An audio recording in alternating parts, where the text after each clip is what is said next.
Hi, friends. Stephen here. And this week we have some really interesting discourse happening and some apologies, specifically around this new episode of Dragon's Den that had aired in Canada, which is their version of Shark Tank. And in it, founders were pitching a company, specifically in this instance, Boba, to a panel of founders, including Simu. And in it, there was some really awful pitching that had happened. Boba. Dragon, you have probably heard about bubble tea. Yes. I've never. Has anyone else heard of bubble tea? Yes, I've heard. What is bubble tea? Simu was drinking bubble tea this morning. Thinking about bubble tea, that trendy sugary drink you are queue up for and you are never quite sure about its content. Those days are over with. Okay, I'm gonna pause there.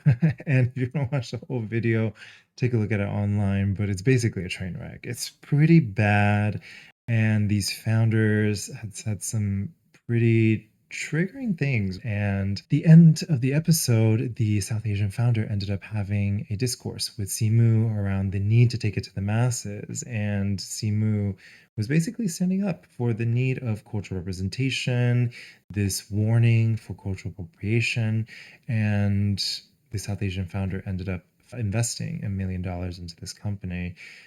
Over this week, when the episode aired, the internet was in uproar. Myself, I'm half Taiwanese, and Boba has a very near and dear place in my heart.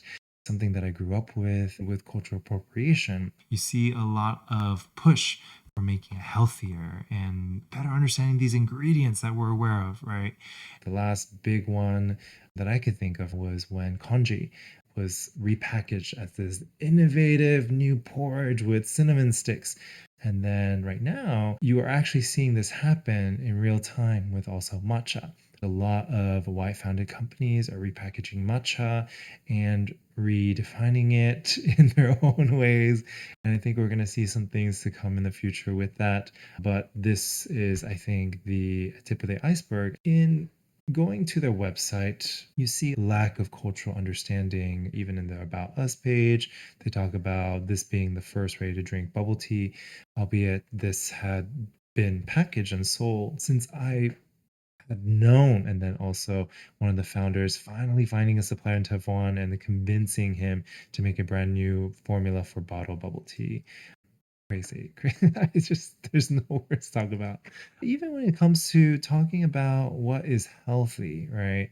If you take a look at the ingredients, there's so many ingredients as a part of it. And actually, traditional boba, it's just basically black tea with some sugar, with some milk. And then boba is simply tapioca starch and sugar. That's it. What's ironic is the repackaging is also worsening the actual product. And when I was growing up, when it wasn't as popular, I had some schoolmates see it once and they were absolutely disgusted by it. They called it frog eggs and all these different names you could think of. And these people are now enjoying boba as a part of their everyday pastime. This importance of giving nod to cultural heritage is also to give nod of where it really has come from, right? The younger me would have definitely said innovation for innovation's sake, right? But nowadays, I've come to understand that if we don't honor cultural heritage, we lose the essence of it. We lose the lineage of it. And I was doing some research and poking around, and you can see clearly where some of these founders are getting their talking point. Disrupting this $4 billion industry. And they might have just seen this exact same report and its growth to a $2.29 billion market with a growth projected to hit $4 billion by 2030. But what is also fascinating is looking at the statistics, about 59%, majority of market share is still within Asia. So it is quite puzzling to me how you can create this product and claim how you're innovating and disrupting this space.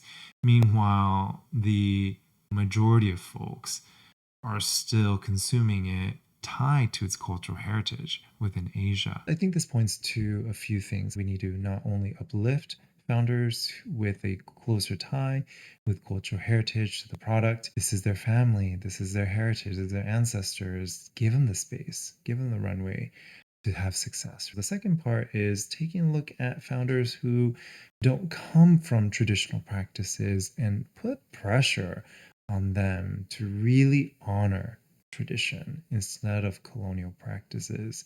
The same thing could be said about so many industries and so many practices. At the end of the day, it costs nothing to give credit where credit is due. When we talk about spreading something to the masses, the question is really, what do we want to spread?